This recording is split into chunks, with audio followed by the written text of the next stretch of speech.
In court today, former FBI agent Johnny Grusing testifying that Barry Morphew appeared to go on multiple trash runs the day of Suzanne's disappearance, including throwing things away at an RTD bus stop, a Holiday Inn, a McDonald's, and a Men's Warehouse in the Broomfield area. The agent says Morphew spent about 40 minutes in the Men's Warehouse parking lot alone. Couldn't explain what he was throwing away. I got nightmares in my head, I fear. Thoughts build up until I can't hear. My mind fills up into a creature. Hello and welcome to True Crime Rocket Science, the most authentic voice in true crime. In the previous analysis, we examined Barry's alibi and we saw how it changed from attending a volunteer firefighter course in Denver. And by the way, that narrative lasted for 3.5 months until early September 2020. Well, from that narrative to doing a job in Broomfield. It seems it was Jeff Puckett who broke rank and spilled the beans. In a Daily Mail article dated September 2nd, 2020, quote, despite being told the landscaping work was urgent, Puckett told dailymail.com that he arrived to find no tools and was left to wait around the hotel for 2 days, never actually visiting the job site. He said he returned to Salida on the Tuesday after Suzanne disappeared and has not heard from Barry since, although he was paid. Now, bear in mind, him not hearing from Barry since, it's September when this article came out. Now, it is good to have confirmation on the urgency mismatch, but now we want to probe what happened at the very end of that fateful day, Sunday, May 10th. And as it happens, a couple accompanied Barry on the road near the Puma Path home for an incredible 4 hours. What did they observe? Well, let's take a look. But before we get to that, if you haven't subscribed to the channel, please do. I will be doing a live stream, doing a little bit of additional statement analysis on the Ramsey's interview with Paula Woodward. That's the interview in the year 2000 to promote their book. So if you're interested in that, watch this space. It should be coming out in the next hour or so after the publishing of this video. If you're finding this analysis worthwhile, please like, share, leave a comment. You can also hit the thanks button and let's get started. And so the first question we're going to ask is, are these credible witnesses?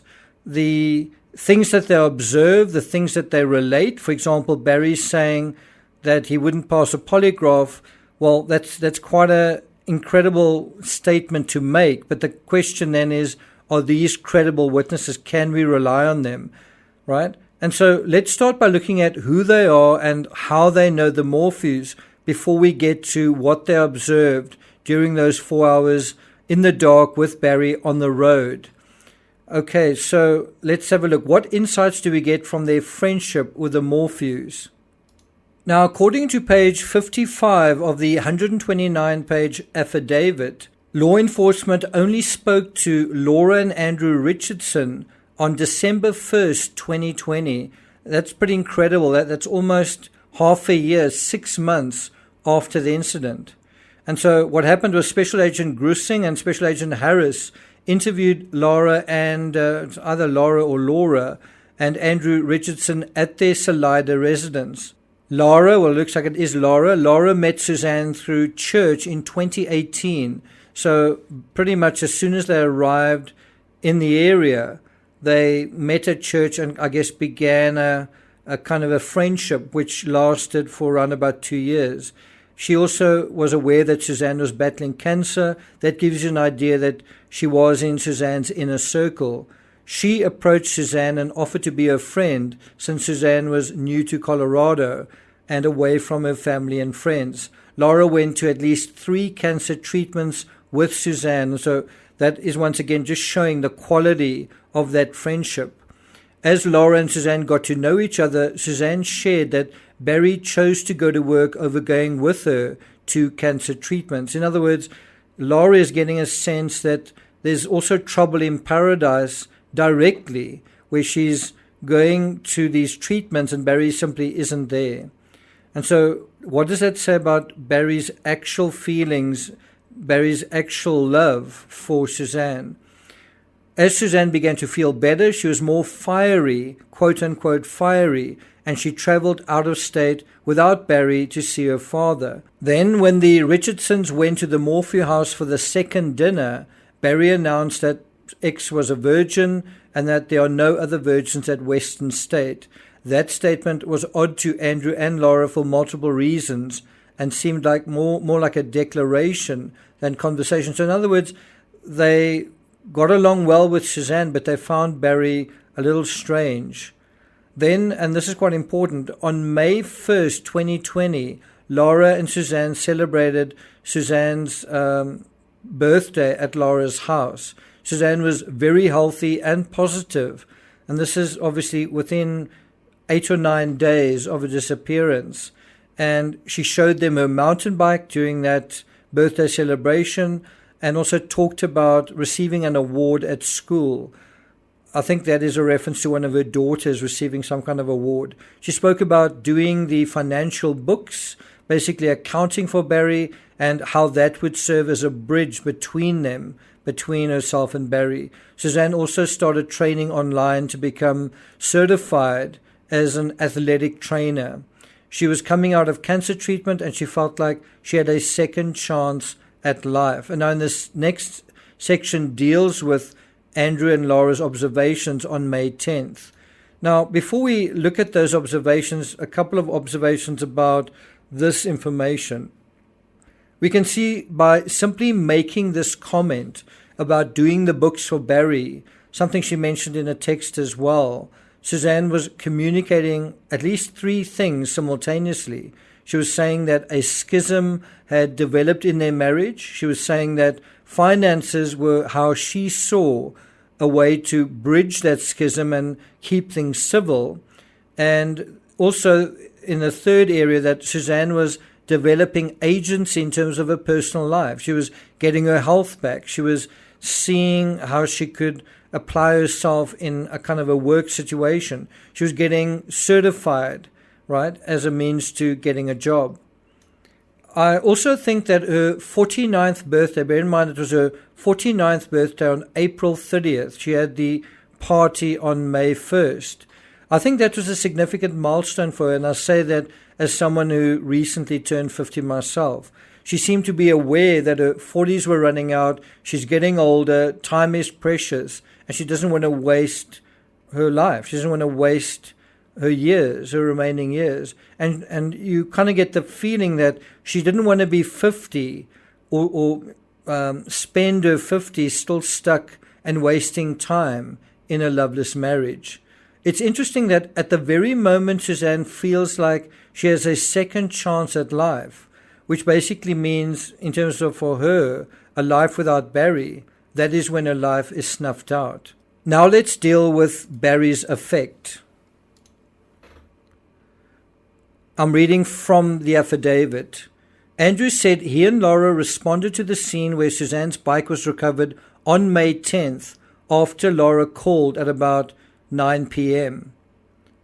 Andrew and Lara stood with Barry on the road for 4 hours while law enforcement, along with search and rescue, searched for Suzanne.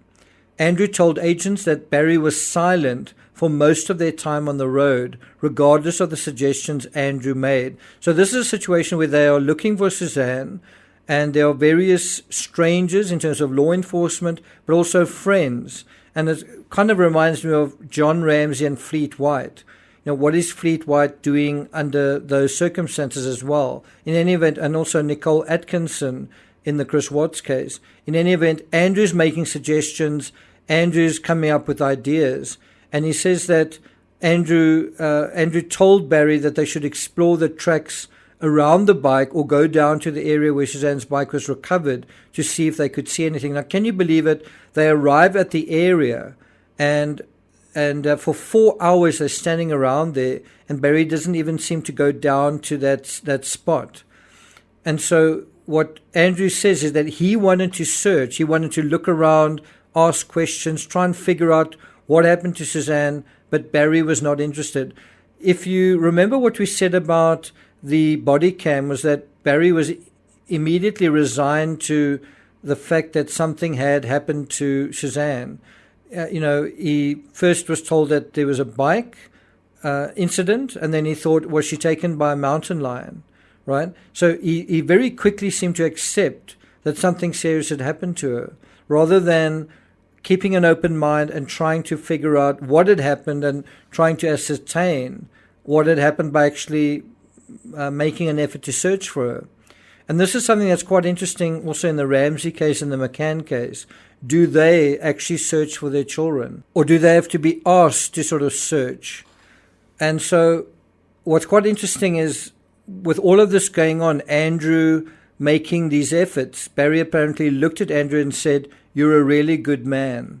Quite a strange thing to say under those circumstances. Andrew said he didn't know why Barry said that in the context of their situation. Funnily enough, you get the feeling that this stood out in his mind 6 months later. Andrew described Barry's expression as stone-faced throughout the evening. And if you disagree with that, or if you think that's his subjective opinion, you can actually look at the body cam of Barry standing there. You can also look at the body cam of Barry going into the house. And you can see he is very silent. He doesn't volunteer very much. And his expression is fairly emotionless, certainly for the most part. Andrew said the bike positioning in relation to the road made no sense for an accident to have occurred, because the rider would have needed to make a 90-degree turn from the road to head downhill. I think that's a really excellent point. Barry also told Andrew that he made the trip from Denver to Salida in an hour and 15 minutes. Note, Denver to Salida, not Broomfield to Salida. And the interesting thing is that Andrew thought that was a ridiculous statement. That was a ridiculous amount of time. By the way, I've driven the same route, and it's very windy, very up and down, quite a difficult route to drive at above certain speeds, because the curves are kind of blind and constant. And so Andrew was wondering, why on earth would you say a time like that? And do you remember with Chris Watts as well? He seemed to take an inordinately long time to get back from the whole thing. Anyway, Andrew says he did not understand why Barry waited that long until that night to come back, if he thought Suzanne was on the bike ride that morning. I mean, why did Barry need to spend the night in the hotel, right? Even if he was preparing everything, why did he need to spend the night in the hotel when he could have come back and had a Mother's Day dinner with Suzanne or whatever it was? What is the point in being at the hotel overnight? Andrew helped with the searches for Suzanne, which Andrew described as disorganized. So simply in terms of let's try to find Suzanne, he said that the impression he got was that they weren't very organized. Barry and his friend George searched by themselves. Barry was gone all day, every day, and left his girls at the house. Barry tracked a mountain lion for an entire day across Highway 50, but he did not find anything. Now, what do we take out of this assertion? Well, this is actually deals with another one of the tools from the TCRS toolbox, lack of urgency.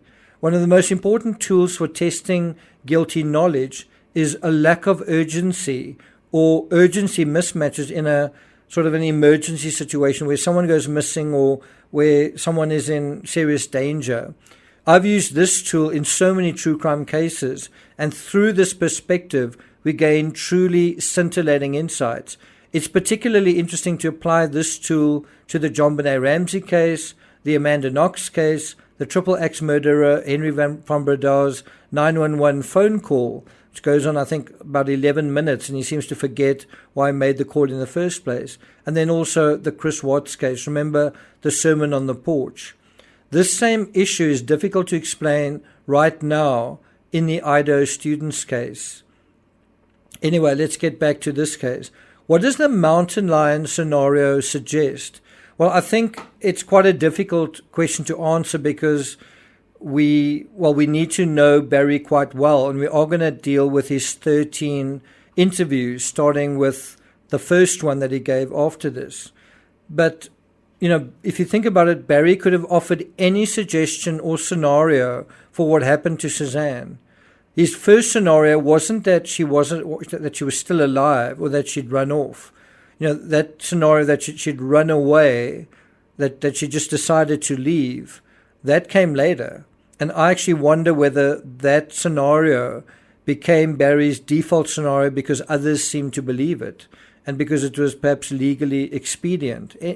Instead of that scenario, Barry's first scenario was that a mountain lion got Suzanne when she was riding her bike. And think about the Ramsey case as well. What were their first scenarios, and how did those first scenarios change? Anyway, what gives this scenario meat is that he's so committed to it. There's a kind of a sense of, if you think of him being stone-faced and doesn't have much to say, well, this is a scenario that he's quite attached to. And he's so committed to it that he apparently tracked a mountain lion for an entire day. And I think that random bit of information is quite interesting just to look at it a little bit more closely, because I think it would be interesting to know what day he was tracking this mountain lion for an entire day. You can almost imagine that nobody saw him that day because he was apparently out somewhere tracking. And so I'd be interested to know what day this was, also what those days were when Barry was gone all day, every day. And I wonder whether law enforcement have been able to get Barry to account for his movements when he was gone all day, every day. Was he working? Was he in the gym? Who was he with? What was he doing? And where was he? And think about it. The girls are home now, and the girls are traumatized. The girls want to know where their mother is. And is their father with them during the day? And if you think that Barry is now suspected that his wife has been abducted, shouldn't he be there to sort of provide security or protect the girls? So the question is, can his movements over those days be fully accounted for? And then we come to this last section, I don't think I'd pass a polygraph. And that's a reference that Barry apparently made at the bottom of page 55 of the affidavit. On the third or fourth night after Suzanne went missing, so this is quite early on, something like the 13th or 14th of May, Barry had been complaining about law enforcement focus being solely on him. Andrew went to speak with a friend of his who lives nearby and is a defense attorney. And the attorney listened to Andrew and he gave Andrew his business card to give to Barry. He told Andrew that Barry needed to take the polygraph test so law enforcement could focus somewhere else. Andrew took the card and gave it to Barry, explaining his conversation with the attorney. He says that Barry was excited to get the card and grateful for Andrew's referral. But then when Andrew told Barry the attorney recommended that he take the polygraph, Barry looked at Andrew and said, quote, "I don't think I'd pass a polygraph," end quote. Andrew waited in uncomfortable silence for a few moments to allow Barry to qualify that statement. Andrew told agents he got chills from Barry's response, and he thought Barry's reaction was very strange. When Barry said nothing else, Andrew awkwardly told him he had to go, and he left. By the way, do you know anyone else in the story who refused to take a polygraph in this case? Well, guess who? Morgan Gentile. Now, what's also interesting is they have this interview on, I think, December 2nd. On December 4th, Barry calls Lara at 10:30 a.m. and they talk for about 10 minutes. And Barry says that his girls are angry with Sheila. They're having a hard time with her and do not want to talk to her. Barry told Lara that he doesn't know why Sheila is doing this. And his words were to the effect of, Suzanne's not dead, she's coming back. Barry thus did not know why Sheila felt she needed to remember Suzanne or grieve. Lara was shocked by these words, but did not ask Barry why he thought Suzanne is alive. Quite an interesting change there. Anyway, in the next analysis, we'll look at Barry's version of events via his first interview on May 13th. What does he think happened in the beginning? And does his story change? If it does change, how does his story change? And then once we've done that, we'll look at another character in the story, Barry's former employee, Morgan Gentile. So I'm not going to take it further than that. Don't miss the live stream later today. There do seem to be some interesting developments in the Ramsey case this year. Thank you for listening, and I'll see you guys next time.